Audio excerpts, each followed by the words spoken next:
for a good blaster at your side. Welcome to Hokie Religion, the Star Wars podcast. This episode, we're going to be talking about Rian Johnson's feelings on The Last Jedi and some of the most important scenes, the synopsis for Solo, and something else. This is Tyler. This is Michael. Welcome back to episode 63. Hey, we made it past 60. We did it. Yep. Good job. We're still doing it. We are still doing it. And we'll never stop. Too bad. So, something right off the bat that we haven't talked about because I just remembered right this second, Michael. Oh, great.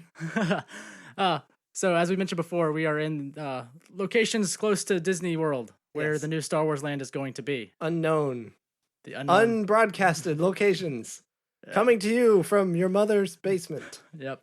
And recently there were someone who has been very good with news about Disney things that are happening. Mm-hmm. Talking about the hotel, which we haven't talked about in a long time, the Star Oh, Wars yeah. Experience Hotel. Yep. And how it is almost confirmed that there will be an entrance to the park from the hotel, Okay. and that Yes. just details of how it would work. I just found this really interesting. Yeah. Like a normal hotel, there will be a normal check-in, like welcome to Disney. Here's your check-in. All right, now here's the special elevator. Goodbye. Really? Yeah. Like Wow. go into your world Into now. your ship. Right. Yeah. So not a... So you check into your Disney vacation, and then you're off to Star Wars Wow. for 3 days. And then part of the package was tickets to the park, right? So Right, to be able to go So at some point... into Batu. Right. So Yeah. at some point in your story, you'll get sent off. I'm or assuming it's like a whatever. cruise where it's like that's I mean, one you of the can- pit stops on the location, or you can just Sure. get off the ship. You're at port, maybe Maybe, yeah. And you could just go, whatever you want. something. Yeah. That's Take what a I was. transport That's down. that was one of the things I always wondered was, would you get on a bus, quote unquote, It's a Disney bus. minus 22? Air It'll be quotes. like the Harry Potter at Universal. The With the brick wall. like the train that goes between Oh, the two right, parks that right, has yeah, like yeah. video. You Yeah. know, as the windows. You're thinking like a bus with like videos, or it's like you're in a spaceship. Yeah. Down the road. Honk, honk. horns honking and the Suntan lotion spraying on your windows. That's what people do, driving around at Disney. Yeah, I was trying to figure out how would you get to the park if they built this, far enough away. right. But I guess they do have a lot of land And the out there. rumored opening date is in 2020. Yeah. Which is not that far away. No. No. No. And previously, Galaxy's Edge, the park, was the Florida one was behind where the building of the Disneyland one was. But apparently they've sped up very recently to catch up to where they were. Oh, yeah, you're saying so Disneyland was ahead of schedule. Right. Pretty much. They were ahead of where we were, but I'm assuming Okay. with Florida with having, the hurricane and Well, all of that the probably date is slowed it still. Have they said when in 2019? I don't think so. Okay, they just said, but they have said Maybe 2019, and that hasn't changed. Yeah, I want to say summer 2019 for some reason, but that could just be me thinking it would be that. Hoping that Yeah. it's because that's sooner. Yeah, and it's still up in the air whether Star Tours will survive after Galaxy's Edge opens or not. Because that's outside of the area right Like now. it's right outside of it. It's like right beside where that part of true. the park is. Yeah. But And they did that thing. Yes. I think we talked about it where the new Last Jedi Star Tours. What do they call it? Video experience, whatever that is. Star Tours. What are you talking about? The video that the ride, the actual ride. The actual ride. Yes, it's. What do they call that? The video that they play. It's your experience. While you're in it, the Last Jedi experience. it's just Star Tours. No, because they have rotating. They used to have rotating Sure. things. Uh, So what are those things called? Scenes? I guess. Experiences? Sure. I don't know. Moments. Whatever the hell Precious that is. moments. your Last Jedi precious moment Brought to you by Walt Disney and Kodak. and precious moments. You get little precious moments dolls afterwards. Not Star Wars related. No, Just just that a weird, little cherub. creepy pastel babies. Yeah. Actually, but their at the their end clothes are pastel, not the babies. The babies are white because that's the best color. For porcelain. Yes, I know what you mean. At the end of the ride, you land on Batu. That's what I was trying to get out, but I Right. couldn't figure out what the word was for the scene, which wasn't important at all. It's a precious moment. Brought to you by So Salt. yeah, your Last Jedi precious moment ends with you landing on Batuu, and I assume they would have the exit.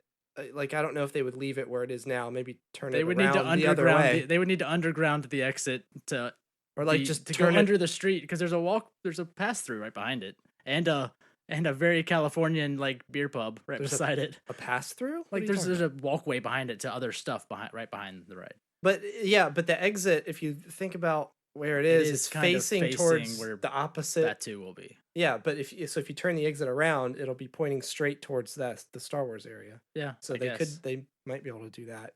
Maybe. That'd be kind of cool. Like as another I way. I really hope it stays around. Like as another way to get to Batuu. Right. You could go through Star Tours, Yeah, I guess so. Okay, that'd be kind of cool. And very recently, and it was announced previously that there's I think 2 food areas in Galaxy's Edge. One of them is going to be The cantina, right? a cantina where DJ Rex the old pilot from Star Tours. Rex the pilot, the robot pilot. Really? the droid, he's going to be the DJ. The Paul at the Rubens. cantina. I wonder if Paul Rubens does. I hope he does the voice again. for it again. Yeah. He's in the first episode of Rebels. If you go back to the first episode, Rex is flying the Star Tours I saw that ship. One. But yeah, he's It was going to be the stupid. DJ. But they recently filed a permit for a food and show thing. So it is now rumored that there might be like live action actual cantina. Maybe we'll get some jizz at that too. Yes. Really looking forward to jizz while I'm eating. Come to Disney and get some jizz in your ears Come to while Disney. you eat. Just end of sentence. Come to Disney. No, maybe we get the modal nodes at whatever Modal restaurant nodes this is. jizz. Apparently, the cantina is going to be like the sit-down restaurant of that area of the park. So it's gonna be kind of like a reservation. Dinner theater, Like a reservation kind of deal. probably. So is it like the weird piano player in Magic Kingdom? The cafeteria you go at that piano player. The Starlight Cafe Yeah, that's right. with what's his name?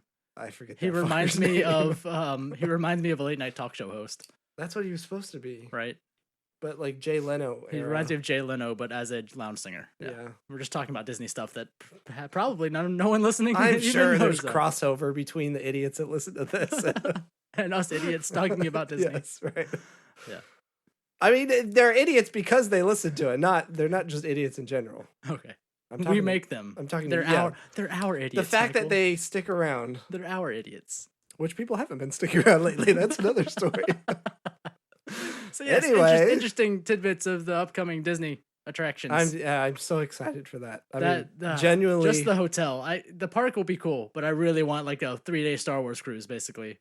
my mind keeps the park is role-playing Star exciting to Wars. me, but my mind keeps thinking like, you'll go to a park or Magic Kingdom or whatever in January at night and it's almost empty. Right. I keep thinking about I want it to be that all the time so I can just walk Not around. populated with tourists. Right, but it's going to be extremely busy all the time. That's why I'm almost like maybe the hotel because it's going to cost definitely a lot of money. Yeah. People are like it's a Star Wars experience, so maybe people that go to that will actually care more about Star Wars. Well, yeah, you've got that, and But I'm like the park's just part of the park, so like any group of 40 Brazilians can go in. And if you go to Disney World, that makes sense. I'm not being racist. There's always a group of like 40 students from Brazil. I don't That know why, have but they're the there same and they're singing t-shirt. songs Yeah, singing Um, songs. They all have the same T-shirt yeah. on. because they're on vacation and they're always at Disney. But they'll be in Galaxy's Edge singing Brazilian soccer songs like they do in line for Thunder Mountain Railroad. Yeah. But the very expensive hotel that's an experience that's like role-playing Star Wars, I would hope people there might care a little more about it being Star Wars. I think it'll be more because they could like schedule who can be there and when. Is there an aptitude test? No, but like they could have, blocks, so it's not going to be overcrowded. Well, right, but I'm just You know. saying I would think the Oh, the you're talking just experience would be more experience in wholesome within the general. hotel because people Wholesome. would care about Star Jeez. Wars more than the Park at large with large turkey legs and children screaming on leashes. These are all real things. I'm not making this up. Go to Disney just once. You'll see it. Either way, I'm excited for both, but the hotel, just being able to roleplay Star Wars in like a safe space sounds like a lot of fun. See, this is so like nerdy and terrible, but I'm genuinely excited for this.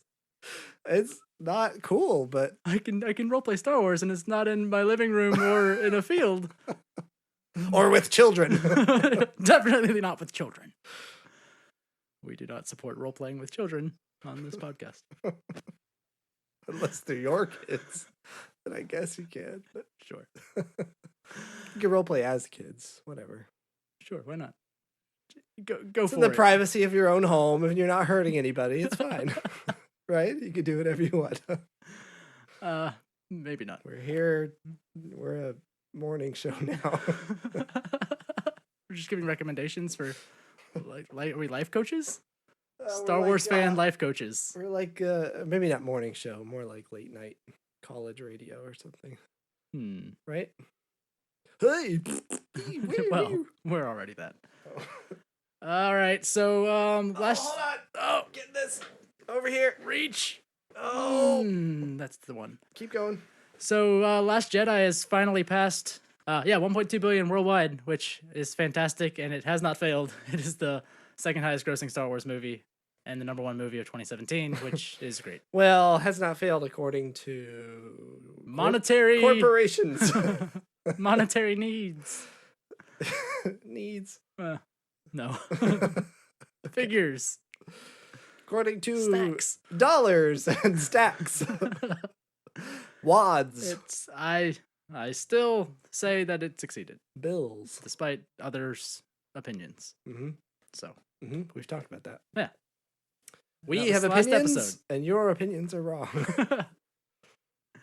They're misguided, Michael. Speaking of Last Jedi, Tyler. Misguided. Yes? Speaking of Last Jedi. What about it? The director, Rian Johnson, seems to have said a few things about it. Well, yes, he did, Michael. Thank you. So, and we were talking about this a little bit before. Rian Johnson has been very open, very talkative, very accessible. You get what you deserve. Interrupting me with your slarps. Continue. We were talking about this before. So Rian Johnson's been very accessible and open and discussing things with The Last Jedi, which I think we've kind of discussed this before, and how JJ was not, has not, is not any of those things. JJ is... So you remember when we said when Force Awakens first came out that it was the like nostalgic feeling that we wanted? It was what Star Wars needed to come back. I still feel that way. I still feel like it needed to be that comforting movie to start Star Wars back. But it's an action movie. I mean, it's a blockbuster. Yes, it's a summer movie. The story of Force Awakens has waned in my eyes since The Last Jedi. In light of The Last Jedi, yes. The Force Awakens story is not very good. I mean, it feels less built, less thought out. So remember all the conversations that we had, especially about like Snoke, for example. I think JJ just created a villain. Exactly. That they wrote these things into Force Awakens that they had no idea where they were going. But I like definitely feel that way now. Yeah. I think, like I said, especially with in light of some things that Rian Johnson has said, where he was like, I love what Snoke. This was something I was reading today. He said, like, I love Snoke's character, and I love how Andy played him, but I was so much more interested in Kylo's story and his and his thing. Is that why he killed him off? Because he just didn't care about him as a character? That wasn't the important part of the story. Wow.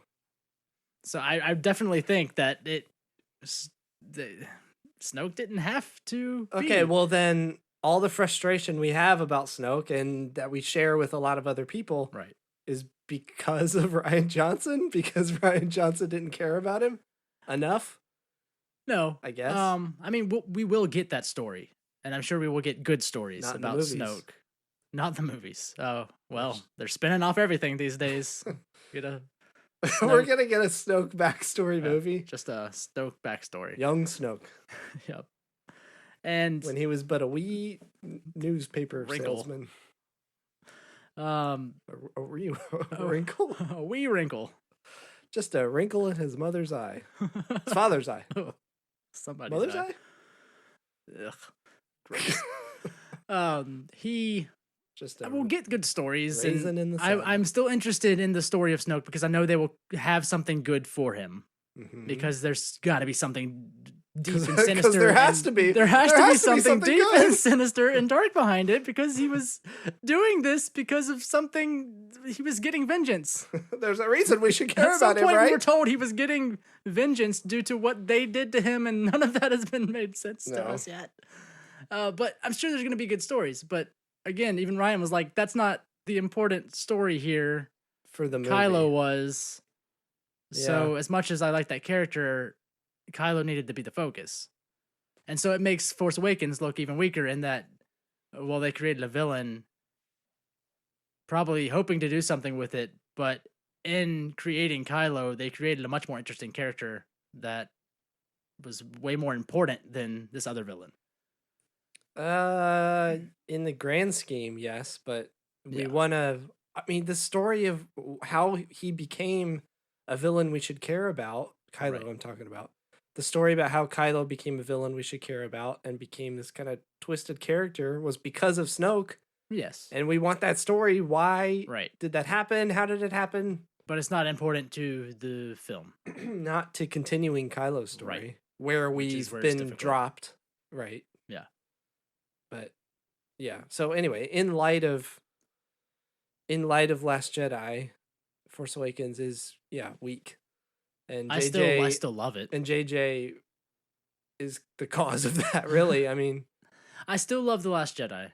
he's a I producer. mean, not Last Jedi. I still love The Force Awakens, but he was brought in to make a blockbuster and he did. film that was watchable for everyone Right. to bring Star Wars back. And I mean, it's not like we're saying this isn't like a big revelation or anything. I No. mean, it was pretty transparent. Yes. When I he still was find it first signed very on to do interesting it. that he's being brought back for 9 when I feel that he is not that kind of director. I don't know. I never really felt comfortable about that, and I still don't. Because, like I said, I don't think of JJ as someone telling intimate stories, if that makes sense. no. Like if you think of even like I love Super 8. I love Cloverfield. But both of those are very big stories. Well, Very grandiose, very was Cloverfield ever JJ's story? oh yeah, he like came up with all of it. Okay. if I Oh, remember that's correctly. right. Yeah, it was 10 Cloverfield Lane. That wasn't No. his story. I mean, Super 8 has the story with the kids, and it's all very ET, but it is still very much a blockbuster movie. Yeah. Yeah. But telling these like intimate stories that are very personal with these characters. Well, think about it. I just don't think of his movies that way, which is why I feel uncomfortable. Do we want another movie like that? Because we got that with The Last Jedi. Do we want more of that? I don't know. Well, it's gonna have to be big to end it, Yeah. and we already kind of get where Kylo's at now. I think With- it's going to have to be bigger than The Last Jedi, but not Right. necessarily a summer popcorn movie. You know? Right. I feel like that's just where don't it could like go, that. and I don't want that. I just don't like that. Like everyone's writing their own Star Wars story to play into the same trilogy.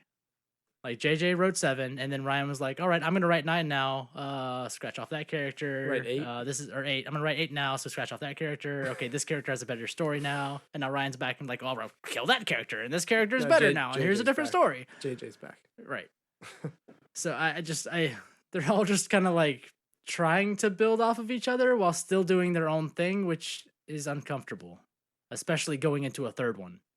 I don't know. I mean, that's what the story group and Kathleen was saying they were letting these directors do, and we were always fine with that.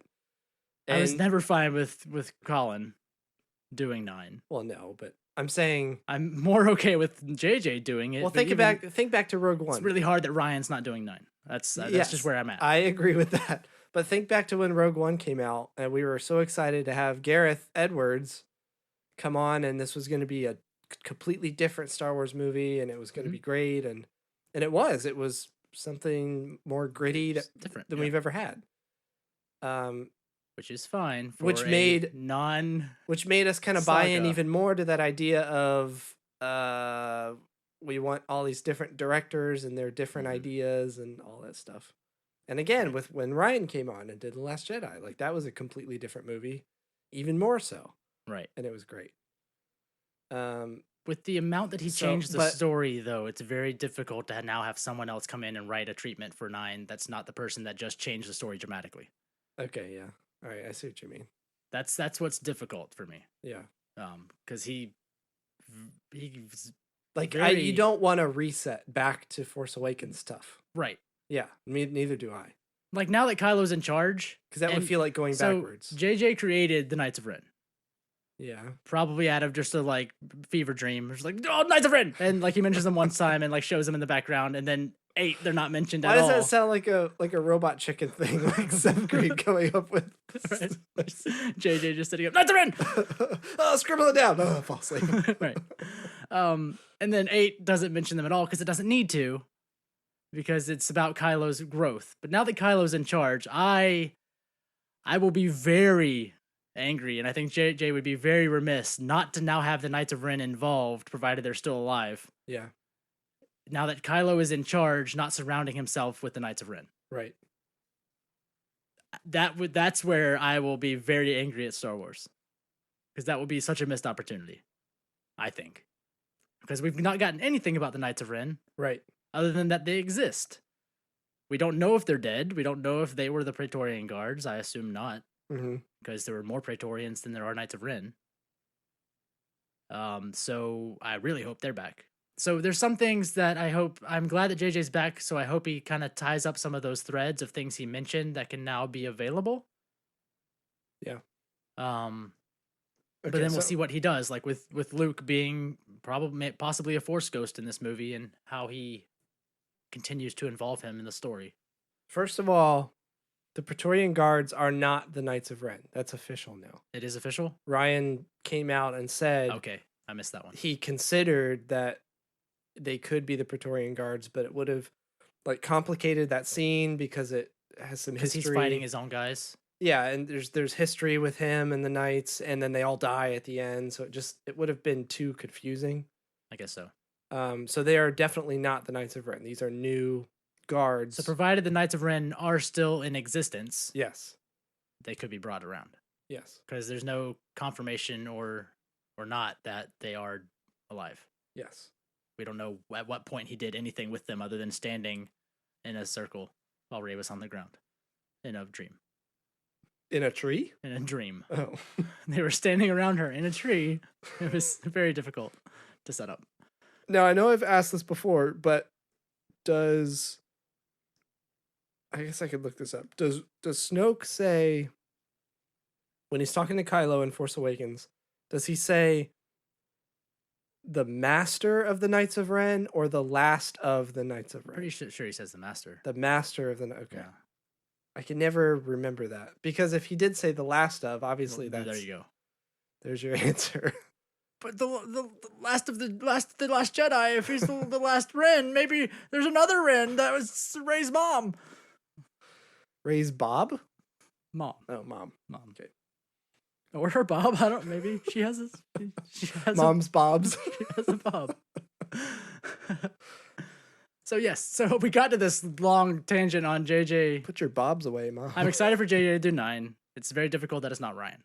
And we got to that conversation because of how open Ryan has been with discussing episode 8.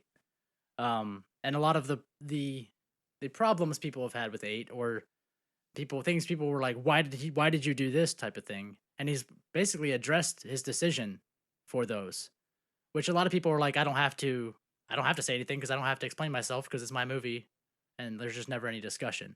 But he's been very open to talking to like Entertainment Weekly and other publications about why he's done stuff. Yeah, right.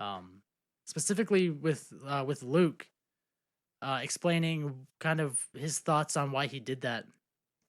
And, you know, people were always complaining, and we talked about this last episode, of how Luke's not a coward. Luke, you know, Luke, that's not the Luke, that's not my Luke. You know, hashtag not my Luke. He's not a coward. He wouldn't run away. He would always believe the best in everyone. That's what Mark said for a little while. Right. But Ryan's reasoning for that, he says, is, you know, Luke has taken himself out of the fight. He's sitting on that island in exile. And he says, I know the Luke I grew up with is not a coward. He's not sitting out there hiding, so I had to come up with a reason. And this is one of the other things with why Ryan and taking over for JJ. He said, I had to come up with a reason he was there that was active and positive, and something I could genuinely believe I could think in his shoes. So I was like, so why is he on Acto? Let me come up with a reason now, because now I'm writing 8. Interesting. Basically kind of how that came across to me. Wow. He said the thing that came to me that seemed to make sense is this notion that he's seen this hero worship of him and of the Jedi, and how it's been detrimental to the galaxy. The universe put its faith in a false god, that is the Jedi, and they need to forget about the religion so they can go back to God, the Force. That light can rise from a worthier source, and because he's the last Jedi and a symbol of that, it's then becomes this self-sacrifice he has to do to take himself out of it when he knows his friends are dying. When he knows the thing he'd like to do is get back in the fight. He's taken the weight of the world on his shoulders by taking himself out of the equation so that the Jedi can die out. The end of the movie is him embracing the part of the past that the present needs, which right now is the legend of Luke Skywalker. They need something to believe in. They need that action figure of Luke to hold on to. Right. The inspiration to stare up at the stars and believe that they can also be a hero. Yeah. And that whole part was so meta. Yeah, he says, I want Luke's death to be peaceful and to be on his terms. He wanted it to be a victory for him. He's done this huge grand act that has restored the spark of hope in the galaxy. He said, I'm hesitant to put into words what he does in the end, but it is completed. Yeah, what does that mean? I'm hesitant to put into words what he does in the end, but it is completed. So he has an idea in his mind of what exactly happened? What that action was, or what he chose to do, I guess, to give himself over to the Force. Yeah. But he's probably not the right person to explain that fully without everyone attacking Pablo with questions about, how does this work with the Force? What references? I'm assuming that's kind of why he, I'm not going to try to explain this because I'll botch it, but yeah, it'll probably be explained what that action was at a further date. Maybe. That's interesting. Yeah. And then even talking about the boy at the end of the movie, or people were complaining about just that in general. He said he thought it was... That was a source of complaints? Some people I saw. Do you remember what it was? Complaining about, just complaining about, why is he got the dude? We better get a story about it. Why is this guy? We're not even going to find out anything about it, which isn't the point. Oh, hold on. Before you move on, I want to say something real quick. Yeah. I have heard more people come out talking about how, you have to have a bloodline with midichlorians to have the Force, blah, blah, blah. Which is coming up and something Ryan talks about. Okay, because I don't agree with that, and I've never agreed with that. I've never thought that was the case. Well, the Force has been explained, and how it's, if you have a higher midichlorian count, you have a better aptitude to the Force. Right, that's what I've always thought. I can train in Kung Fu. I will not be Bruce Lee. Yes. But I can train and be good at Kung Fu if I put the time in. Yes, exactly. And that's what I've always believed. Because I can learn to use that ability. That's what I've always believed about the Force, but I'm saying I've heard more people come out talking about this stupid only the Skywalker bloodline stuff. No one has ever talked about this before or considered it. Where is this idea coming from that people had? Prequels. But it was never... They grew up on the prequels, and in the prequels, you had to have this midichlorian count because Anakin did, and I think that set this weird precedence for people assuming that you had to have a midichlorian count and be by blood to, I don't know, without that, you're worthless. That which was the Jedi did see things that way. The prequels, I thought, did a pretty good job showing that the Jedi were super stuck up, and the midichlorian count was one of the manifestations of that. Yeah, what's one of their holier than thou, unless you've got the aptitude to be one of us. It was never screw you. It was never a thing of this is a rule or this is these are the only people that have the Force or can be Jedi or whatever. Yeah, it was just the Jedi's It stupid was their really rules. shitty aptitude test for Yeah. being I a thought Force I user. just always thought that was so obvious, but I've heard so many people Right. talking about the stupid idea. I'm just trying to figure out where are you people getting your Right. ideas? Which is what Ryan's was trying to do with this movie, is reset that notion Yeah. or reset the expectation. Because he goes on to say, talking about the stable boy who is Tamiri Blag, is his name. Yeah. He was saying how it was really important to him to have that be the final scene, and that it was crucial for him. You know, it was important to have the final scene because it turns what Luke did from an act that saves 20 people into an act that inspired the galaxy. The notion that what we're setting up here is something big in the next chapter. And when Leia, which is interesting, the notion we're setting up is very big for the next chapter, meaning that anyone can be a hero or use their ability. Right. And when Leia says we have everything we need, she's talking about everyone on the Falcon, but also about what we see next, which we now have a galaxy that has seen this beacon of hope and is getting inspired to fight the good fight. Sure. Right. So, you know, this little boy who uses the Force to grab brooms, not even thinking about it, but then, you know, it's like, oh, me too. Hashtag me too. Is that the right use? No? I don't. Okay. I don't think as white males we can say that. Well, I mean, we can't say that, but we can't, or we shouldn't talk about it because it's too complicated. Don't get involved. So yeah, setting up that notion of, you know, anyone and everyone, if you put your mind to it, the more you know. Reading Rainbow. Yeah. Because he even says the same thing talking about Rey, talking about her parentage specifically. He said, I went through all the possibilities of who her parents could be. I made a list with the upsides and downsides. There were two things about this option. Yeah. Like he was trying to decide who her parents were going to be. Interesting. Which again, I guess it wasn't set up. Yeah. At all. She's just, you decide I'm telling later. you, they just threw stuff at Stuff a like wall. this is why I feel like the first movie is starting to fall apart for me when I see it, and I feel like, oh, there was something never a plan for any of this. That was starting out as a plot hole, and someone had to fill that plot hole in before it became one. And this is what I feel like it's kind of emerging with the way the story group is operating now.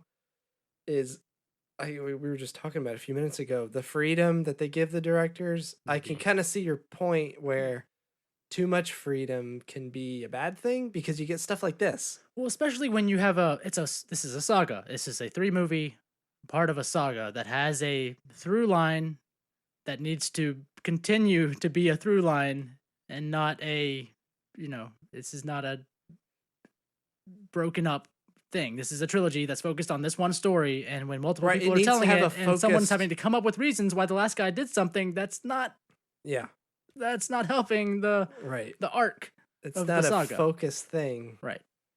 I mean, I'm hoping that it turns out because JJ is coming back, that maybe he'll revisit some of the ideas he just threw against the wall in Force Awakens, with Ryan's help, with some of the stuff set up. I feel like Ryan's tied everything up enough that JJ would just need to continue with what Ryan left him. Right. It's like we said last time, this was the movie it needed to be. It told the story that needed to be told. Yeah.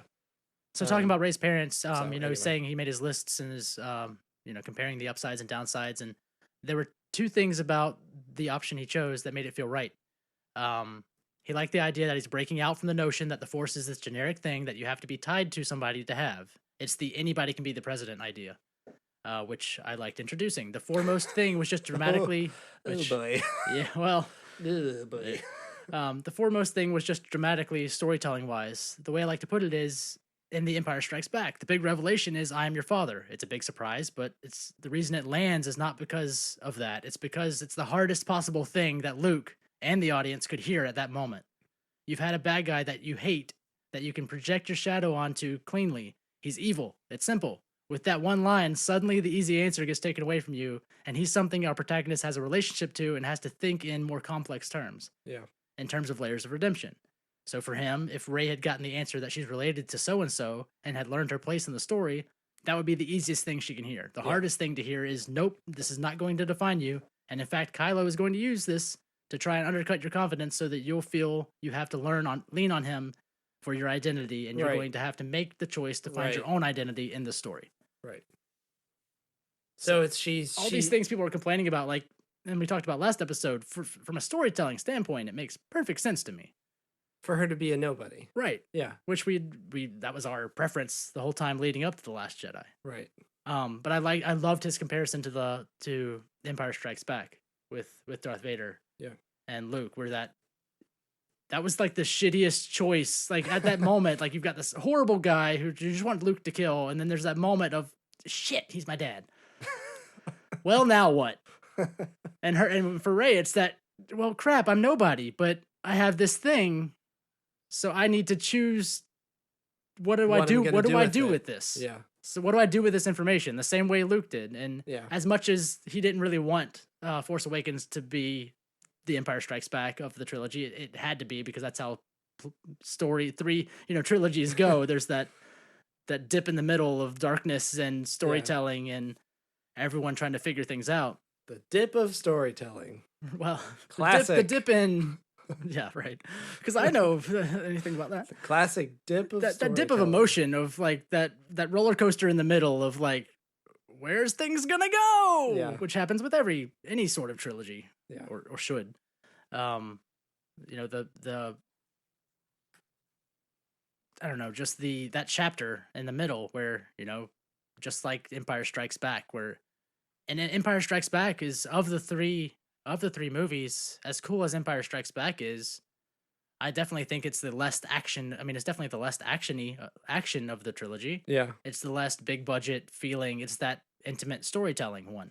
It's what is it? There's the hero's journey circle in storytelling, and it's like the middle point is the revelation point. Right. Exactly. It's like the lowest point, the death of the original self of when they started and with deciding the to story. be the hero. Yeah, and their decision to be reborn into something else. Yeah, it's that point in the story. So, complain as people might, that's exactly what the story needed. Yeah. To tell the story. Right. Because if you're like, oh, she's Luke's daughter, there's nowhere to go with that. She's just, I don't know, it's not as interesting. Yeah. Like, well, I can do anything, and then she does it, and then the end. Like, great, all right. Which it actually has kind of been that somewhat. I mean, there's this moment here where she's kind of thrown for a loop because, oh wait, I am nobody. Right. But in a sense, things have kind of always worked out for her. Right. Right? I mean, she was sold to Unkar Plutt. That didn't work out. I guess from her perspective, her parents sold her for drinking money, basically. From her perspective, that wouldn't be the case. But I think from our perspective, she's got this. I mean, didn't we talk about this last episode? She's got this force power that comes really pretty naturally to her, and she's used it pretty well so far. Right. She met her idol, or met the person who was supposed to instruct her, but he did not help her really. She got some out of him. She didn't get what she wanted at the time out of him, but she got direction from doing that. A little, yes, but almost self-guided direction from discussions with him. I mean, he didn't actively help her. Yeah. Again, it's like from her perspective, she hasn't really gotten everything she wants, but from our perspective, I don't know, it seems like her journey's been kind of easy compared to everybody else's. Is that not the case? I don't know. Maybe not. I don't think so. I mean, from an emotional perspective, no, it's not been easy. Again, from her perspective, from the Force just coming, the Force has definitely come to her very easily, her Force abilities. But again, that it could just be an aptitude that now that she's actually trying, like now that she knows she has it and is trying, it's coming to her. Like it seemed with Luke, he had to fight for everything that he got. He had had almost no training, nothing from Ben, and he died at the hands of this evil villain. He confronts the evil villain and is almost, is about to kill him or die. And then he finds out, oh, wait, this dude's my dad. Right. He has to deal with that. And that throws him into this whole, like, darkness period. He goes to confront him again, and then his dad dies. Right. And then his master dies, who's been training him. Before that, his master dies, Yoda, and then his dad dies. Yeah. So it's like Luke, and then so he goes to train some people, and one of them, betrays everything he believes in and kills all of his students. Right. And he's a broken man. So Right. it's like Lucas had to fight for everything he's encountered. And I don't know, it just doesn't seem the same way with Rey. Like Rey, things have come, she's been more guided than Luke was. Like Luke was just kind of thrown out there with nothing, it seemed. Yeah. And Rey has been kind of guided with Luke and these people that she hooked up with in the Resistance, and Finn, interesting choice of old words. dead fish Finn over there on a bed. What else you gonna do? Well, I mean, the trilogies are very different stories. I mean, and we talked about this before too, where the original trilogy has there's this galactic perspective of how everything that's happening is affecting the universe, like the galaxy at large. Yeah.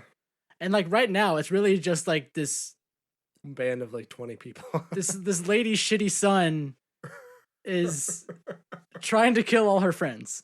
It's like a neighborhood instead of a state. This is a cul-de-sac. This is the Star Wars cul-de-sac of hate. Where Kylo, where the mom's trying to call her son in to stop being a bully, but he's just like running around in a circle, keying all the cars and stabbing their tires. And he knocked down one of the house's garage doors. Yeah. So they can't park their car there anymore. Exactly. Yeah. It's and maybe somebody died under the garage door. Sure. And 4 of the houses that was the PTA exploded. And there's like 3 more houses left, and the mom's hiding inside of one, and he's throwing firecrackers in the window. This all makes perfect sense. It's metaphors falling apart. Sure. Or analogy, whatever. But whatever. The original trilogy was this galaxy, story that's galactic. If everything is affected, whereas this new trilogy we talked about last time is it's very personal. Yes. And it's really just the shitty son against his mom and her friends, and there's this new girl who is his mother likes more. I mean, because he's a shitty son. His mother likes s'mores? Who doesn't? Who doesn't like s'mores? Are there s'mores in Star Wars? Are there marshmallows in Star Wars? Well, if you've read the book Chewie and the Porgs, there are blue puff cubes that Chewie tries to roast over a fire. That's true. So yes, there are s'mores in Star Wars. Canonically, s'mores exist in the Star Wars universe. Yes, I'm glad we could. Blue puff cubes. Glad we could solve this. We're breaking stories. Blue puff cubes. No, but this one's such a much more personal story. It's really just between this one guy and this girl now, and then this group of people against this other group of people. Well, the First Order doesn't seem to be trying to do anything but chase them down now because of Kylo. Like Kylo's basically forced them to just chase this group of 20 people. And this group of 20 people is running away. Yeah. And there's Kylo and there's Rey, and they're just fighting because they want to protect the thing that they're a part of. That is interesting. I wonder what. It's like, does anyone else in the galaxy even know what's happening? It's like 6 planets blew up, and that's all they saw. They have no idea what's happening. Where now. they've been since then. I assume the First Order is much larger than that fleet that was chasing them, and they're occupied on planets and controlling planets. I would assume not all of them are chasing the Resistance, but if Kylo's in charge, I could definitely see all of them chasing the Resistance because he's a whiny bitch. Well, that's like, everybody get him. That is interesting. I wonder what he's gonna do with the First Order now that. I mean, Hux is still there, so there's still like the military perspective. I want Hux to fight back, but I don't think he's going to. Yeah, I don't know. I think he's gonna die. If you've read Phasma, the Huxes are notoriously all pussies. Yeah, very spineless people. Yeah, they're little worms that can't. They just can't. They'll kill their own fathers. What was I gonna say? What Kylo will do with the First Order? Yeah, I mean they're gonna get away, or they've gotten away. There's no way that someone has to respond to that call Leia put out. Yeah. I mean, someone has to. They're gonna find some kind of haven or something somewhere. But they got away. Kylo, I assume, has no idea where they ended up or whatever. So what happens with the First Order now? What does he do? Because he was, I mean, just a little while before that battle on Crate, he was saying, like, I don't give a fuck, just burn it, get rid of it, let everything die, let the past die. Well, he was saying that, then he was like, join me to just start the cycle again, basically. No, join me and we'll do our own thing, he was saying. Which would then be to control everyone anyways, because that's Kylo. I mean, I don't know if he would have wanted that, though. I think he would have just wanted to get away from it all. Right? I mean, what does he want? Does he want power? Not really. What does Kylo want? He doesn't even know what he wants. Well, that's the problem. Is he's a little kid who's just angry because exactly no one likes him. Anything. Yeah, he can't see anything but his anger. Right. So he just wants to kill everybody in front of him.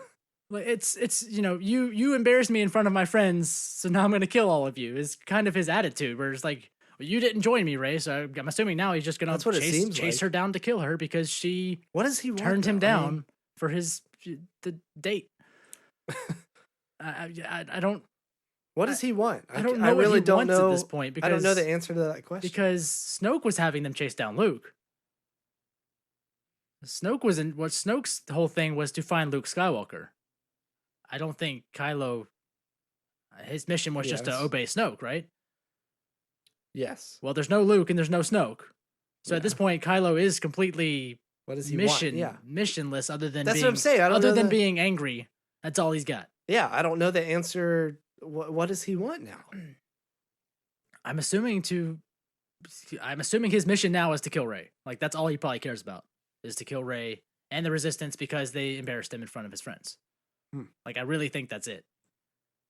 And then Hux probably just wants to do his whole, being the Empire and controlling planets and, quote, keeping them safe. Yeah. From this other bad leadership, which now there's probably no leadership anywhere. Yeah. Because the New Republic's gone. So I would really like Hux to fight back or do something. You think there's going to be a split between the First Order and Kylo now? Yeah, I wonder. I mean, what does Kylo have besides his connection to the First Order? If he has the Knights of Ren, like we mentioned earlier, if they're still around, he's got that group to help him hunt down Rey and the Resistance, maybe. 7-8 people. Great. Maybe at this point, Hux doesn't even care about the Resistance because it's only 20 people left. I don't know. Does he care about killing them all at this point? I think if they caused trouble for him, he would care. Right. But at this point, well, I mean, they still have Leia, the character, around, so that has to be has to be kind of tied up. That would be resolved in some form. Maybe after that, he stops caring. I don't know, because they don't have a leader. At least to his perspective. Yeah, possible. It's very because then it is really just a band of nobodies. Yeah, it's a band of angry people fighting a band of scared people that no one really wants to fight each other for any reason. Like Rey, I mean, obviously, the First Order has not done some great things. Let's agree on that. They've done bad. So the First Order are bad people who the Resistance is trying to stop them, right? But between Kylo and Rey hasn't really been fighting for the Resistance at this point. She's just been trying to sort her business out. Mm-hmm. Like, what's my deal? Yeah. Why can I do this? Who am I? What, where am I? What am I? All that. And then Kylo's just like, I want to be a big boy. But he can't, because he still can't put on I'm a little boy and I want to be a big boy. Yeah. He still can't put his own pants on. Or a shirt. He got the pants, no shirt. He got the pants on, but he got way up on. there. The pants are way on. But he can't get that shirt on. No, it's too hard. Oh, too many buttons. Too many ridges. Why are we using toggles? Do you ever try to put on anything with toggles? Toggles suck. I hate toggles. What's a toggle? Like the wooden sticks that go through a loop.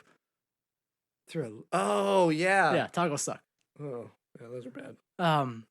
I assume his shirt has toggles and he can't get it on because he's not a big boy. In the back. Oh, toggles in the How? How would you do that? There's no seams in the front. Hey, honey, can you toggle me up? Can you toggle my toggles? Ooh, is it Friday? There's more of them. So It's a Friday. It's Toggle Friday. So now I'm assuming Rey's deal is to help the Resistance fight back this force that's chasing them down, which is the First Order. Yeah. And Kylo's point is just to kill all the people that are happier than me, because that's all he can see, right? I'd have to think about that. There's no. I feel like Kylo is the new villain. I mean, Kylo's the villain, but the villain. The villain doesn't even know what he wants. The villain is wandering. Like he doesn't. He's aimless. He's an aimless villain. He's just an angry guy. Yeah. Which is probably the worst thing you could be up against, because it's just a guy that doesn't really care about anything or have a purpose. He just wants to be angry and kill all the things. So that's pretty scary. I mean, but there's a danger of, well, the Resistance is already kind of fallen apart, but now there's a danger of the First Order falling apart too, because there's no focus anymore. There's no direction. Right. Because the guy that had all the direction is dead. Right. There's an angry baby man in charge now, and a slimy worm who won't do anything about it. Right. Because he can't, because Kylo just keeps throwing him around. Because he literally has no, nothing What he can have do. you done? What happened? Yes.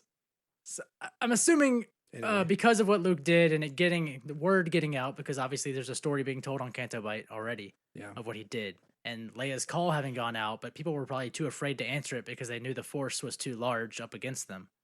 Now that they've heard that story, the Force, they will respond to Leia F. now. The Force, small f, not the Force. The small f force of the First Order. The First Order. The First Order.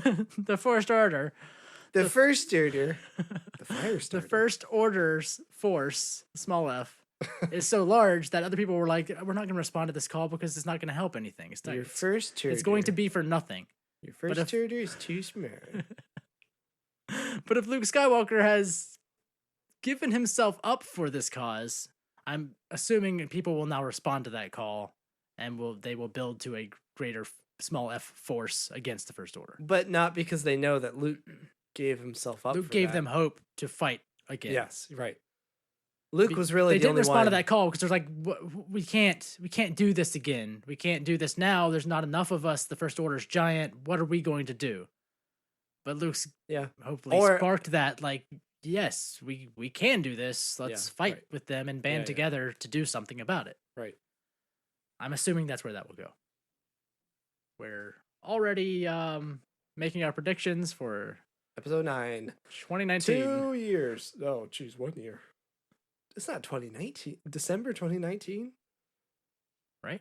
So production has to start within the next couple months. Right? Isn't it? I'm pretty sure it's 2019, isn't it?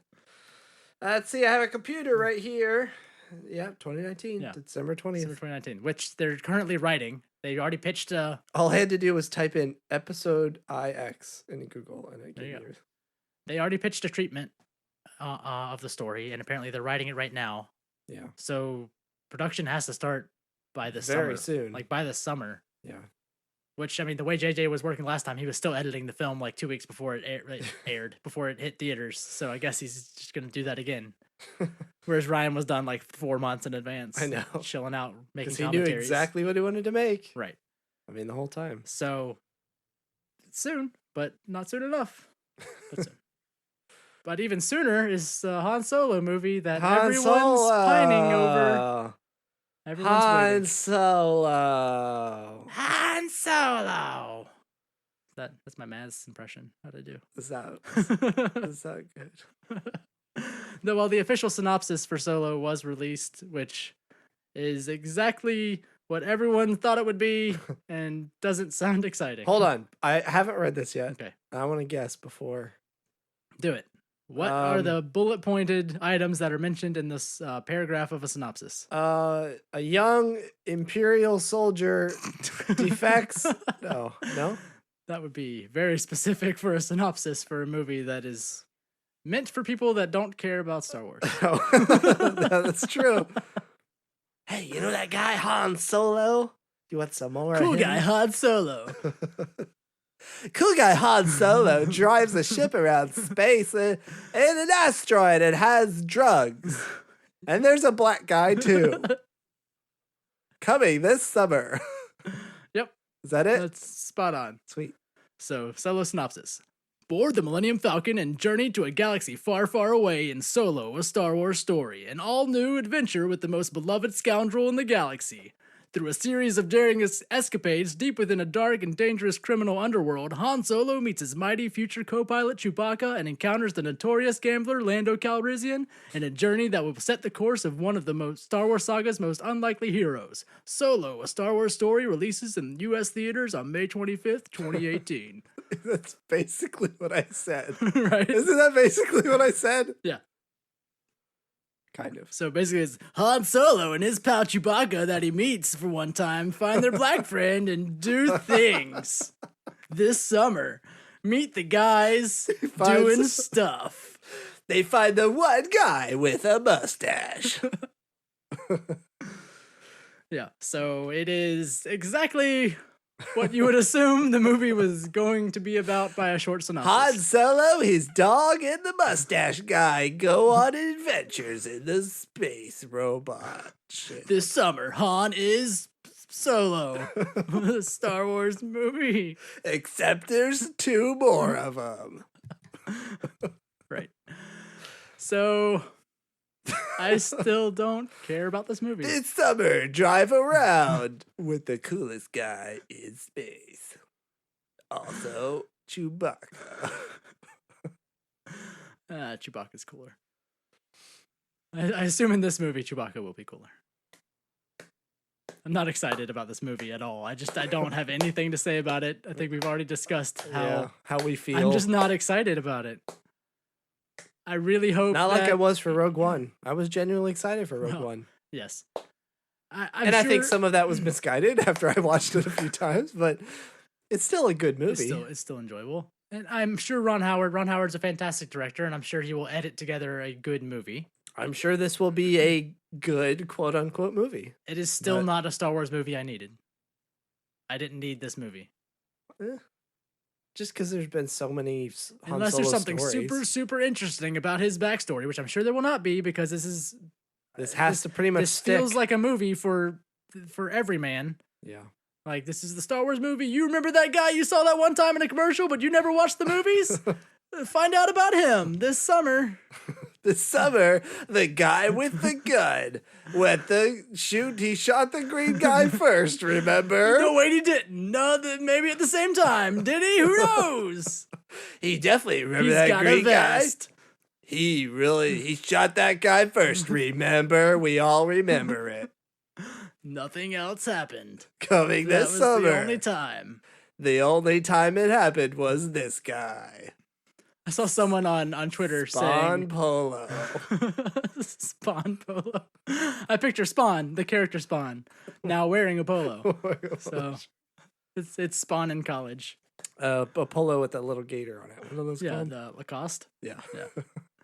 He's in a Spawn in a fraternity. A pink one with the collar flipped. Yep. Of course, as all polos are. The pink ones, the collars are permanently stiff. They come that way. Yep. No, so I saw someone on Twitter. Han no so. I saw on Twitter someone talking about the Han Solo movie, saying, how much money do you want to bet that there is some fight, some shootout, something, and Han at some point says, next time I'm going to shoot first. Yeah, there'd definitely be something like that. I can see that happening. And then turns on the camera and winks a bunch of times. Yeah. Yeah, finger guns.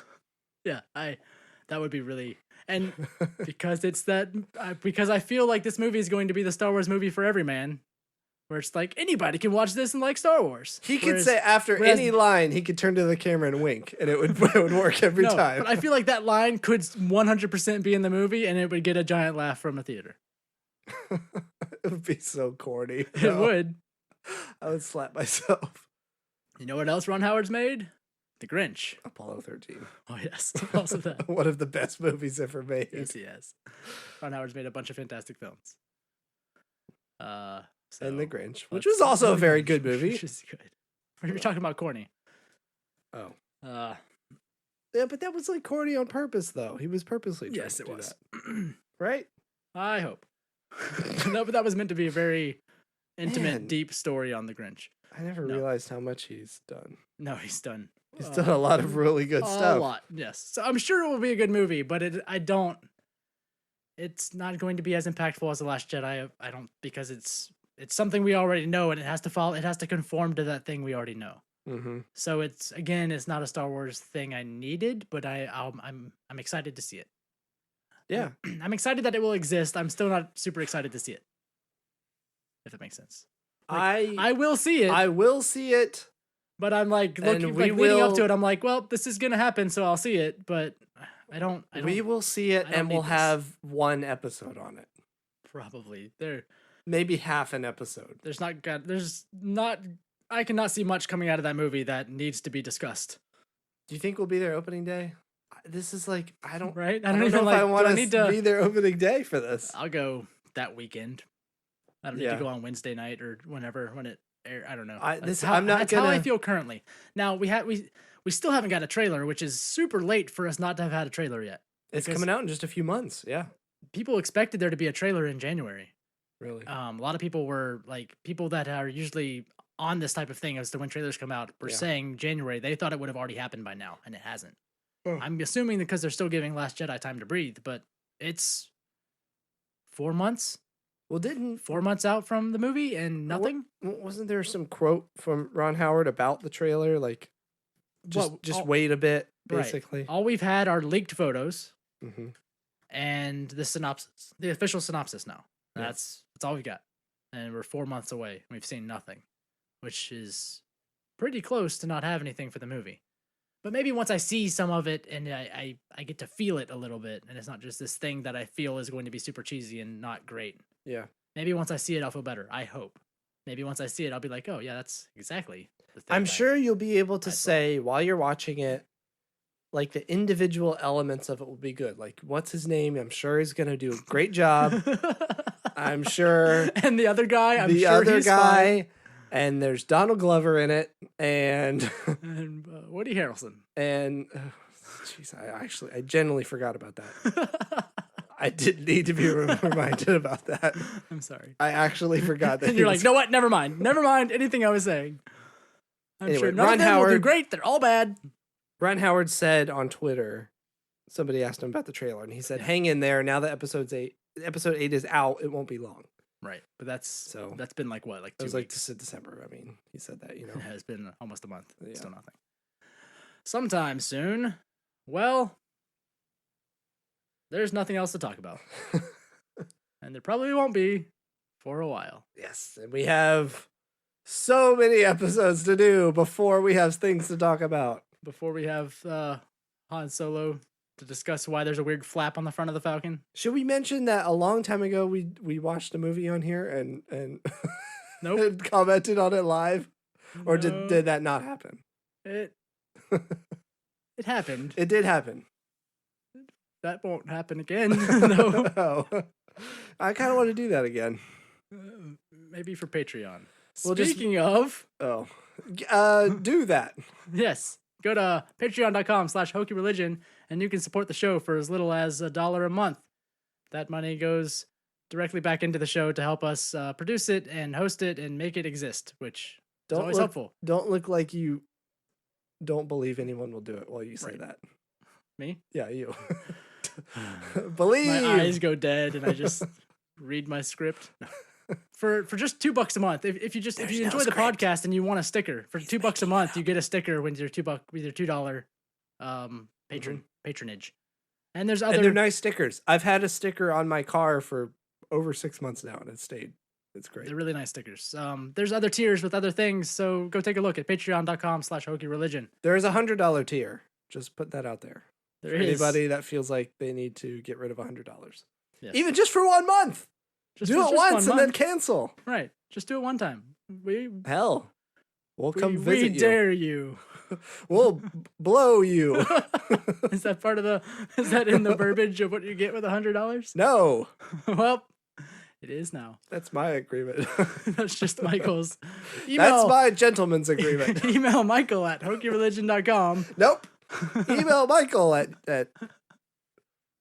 yahooblowjobs.com. Oh, that's camgirlsmichael.com. But you can reach us via email at Jonesing for a BJ at yahoo.com.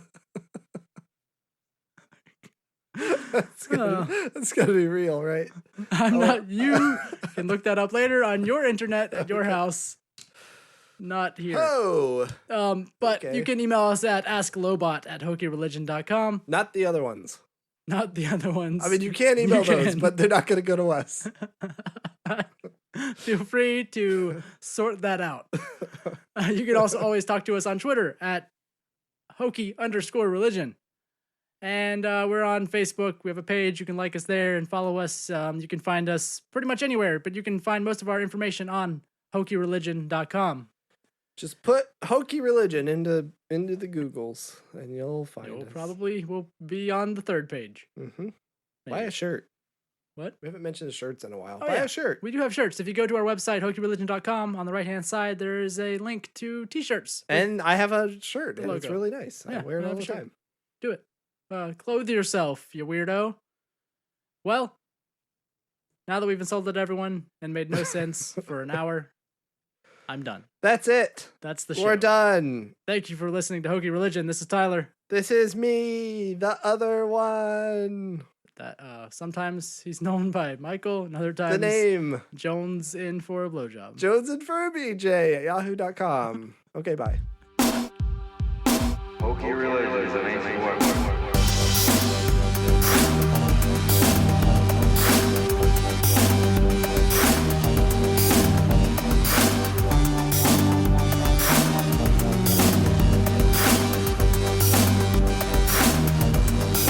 Hokey religion is an ancient weapon, so no match for a good blaster at your side.